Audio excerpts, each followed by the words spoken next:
This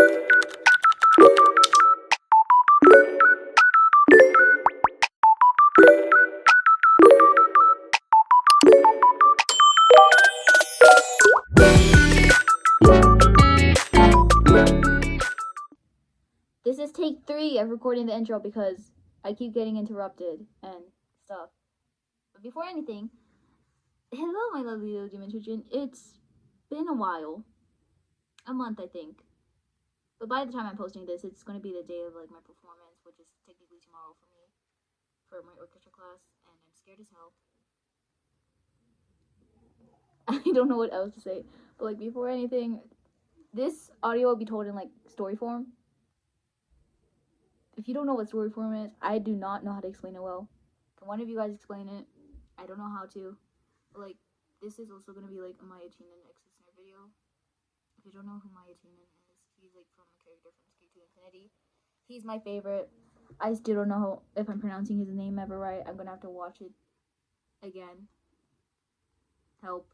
But anyways, let's just get on with this audio before I say anything else that's stupid. So bye-bye my lovely little demon children, and this is Miya Chinen X Listener Part 1. Nice to meet you again. Well, for what you can remember on Half Your Life, you mainly grew up in San Diego, which of course meant a lot of people speaking English, which was never your first language, since your family was growing up in Japan, so you learned that language instead first.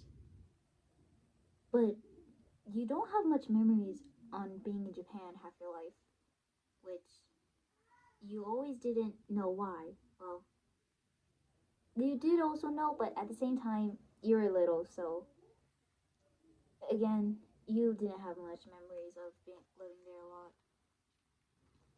And one day after you turned 12, a few days later when you were coming back home on your skateboard, you came home, and then when you put your stuff away, you came into the dining hall, well, passed by it, and saw your parents.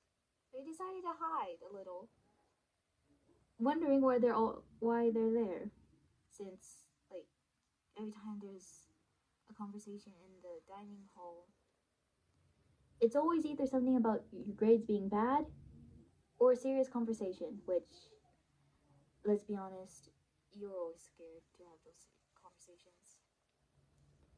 But you decided to take the risk and went into the dining hall and asked, I'm sorry, I forgot to mention that I'll also be voicing you guys in this to help you understand better.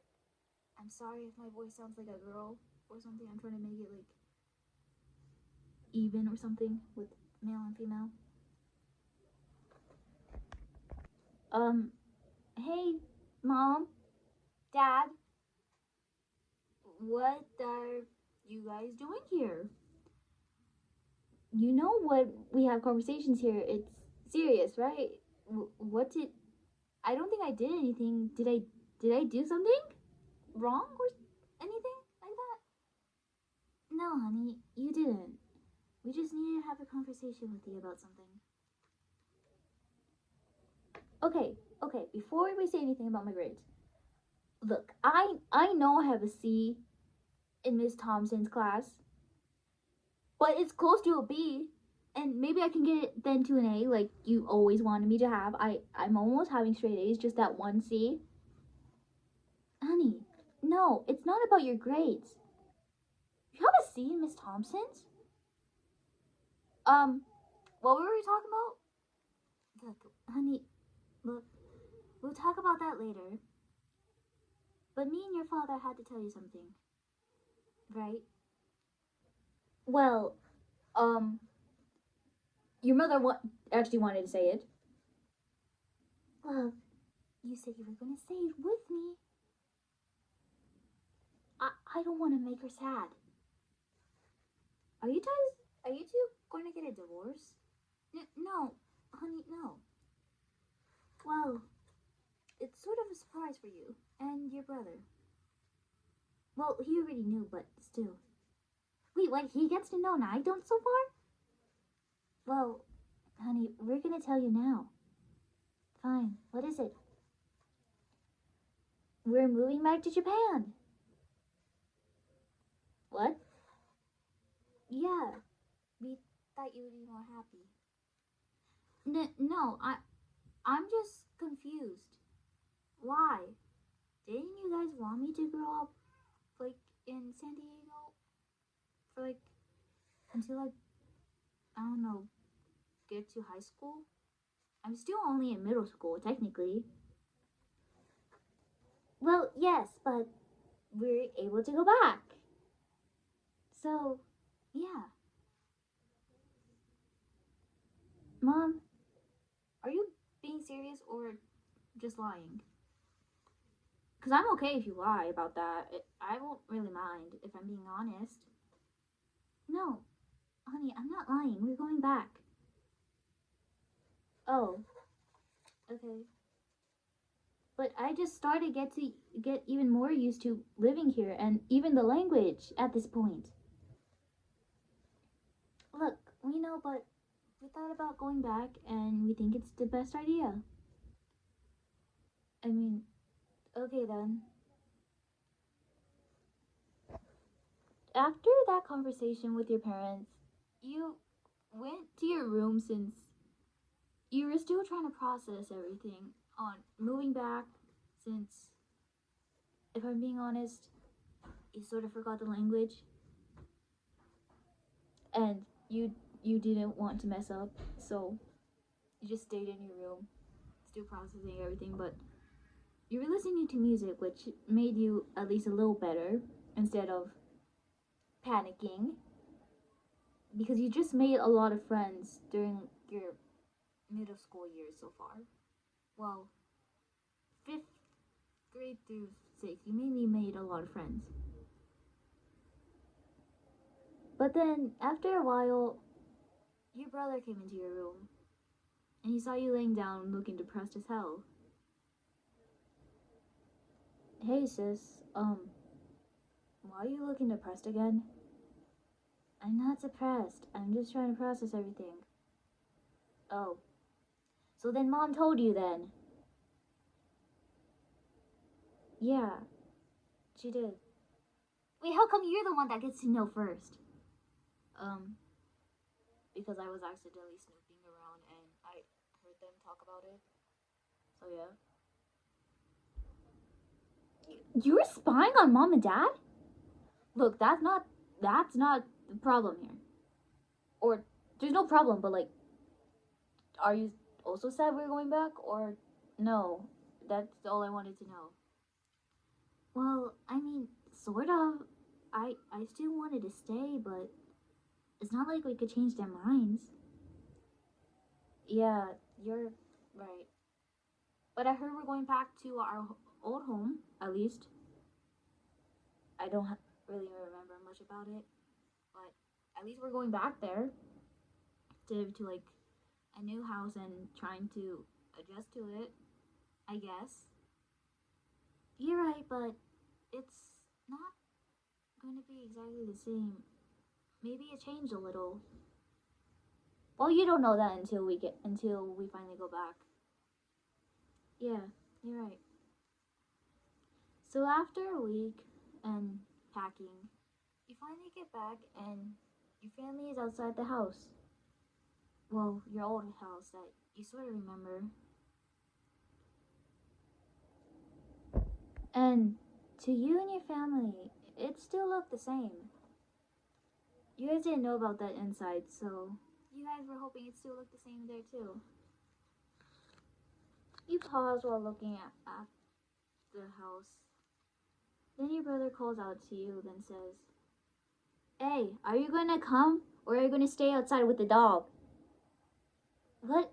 Yeah, I'm coming. After a while, you unpacked some of your stuff and you still were trying to understand why you guys had to move.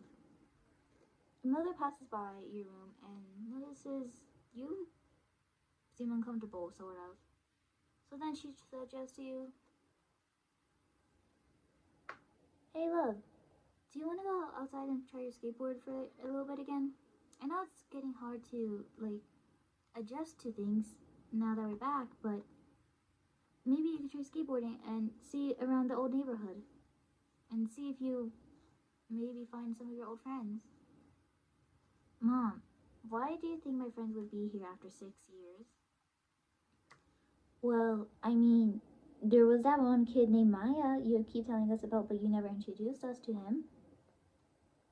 You don't exactly remember Maya much. The only thing you remember was that he gave you, like, well, on your 6th birthday, a few days before you had to go, was that you remembered him giving you an oversized, well, hoodie that was a bunny. With, again, some reason bunny ears and a bunny tail, which he always got confused of, but still kept it always around you. You can choose the colors, but I'm gonna just say black, whole thing, tips of the bunny tail and ears, purple. Shut up. Anyway. And you remember giving him when he turned around 6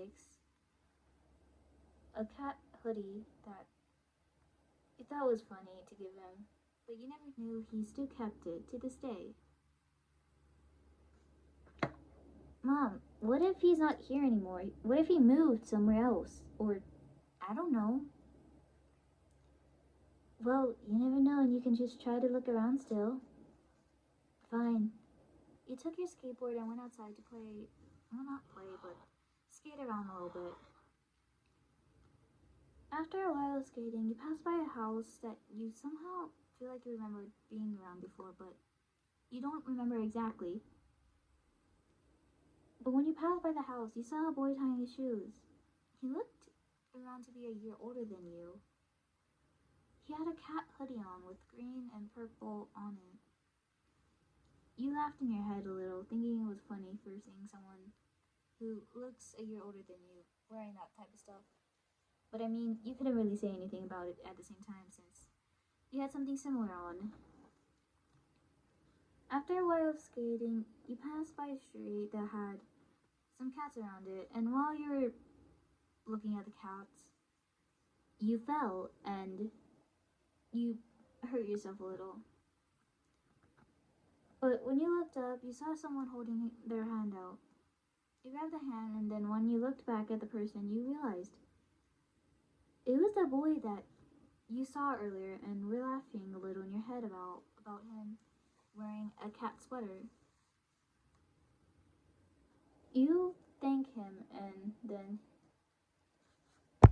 says, you know, for newbies, you shouldn't be skating around here. Some of the roads or sidewalks here are uneven. You look at him and pause. Newbie, you think? Hey, I'm not a newbie. I've been skating for 6 years. The boy looks at you confused, then says, you sure? Cause the way you fell somehow makes you seem like a new person to skating. You look at him a little shocked that he would say something like that to you, since he was a stranger. Well, you thought. And he thought you were a stranger too, just new to skating and just didn't want to admit it. Oh yeah, well, I want to race you, you say to him. The boy is shocked a little and then chuckles. You want to race against me? Yeah, I want to race against you, you then say. The boy laughs and takes out a piece of paper. He writes something on it and says, meet me in this place and take this. And whoever wins gets to call the other person new to skating. Alright, Bunny, he says in a teasing way because, again, you're wearing that bunny hoodie. You think you'll win, so you agreed to skate against him. Alright, and if I win, you kiss my ass. Not literally, but you know what I mean, right?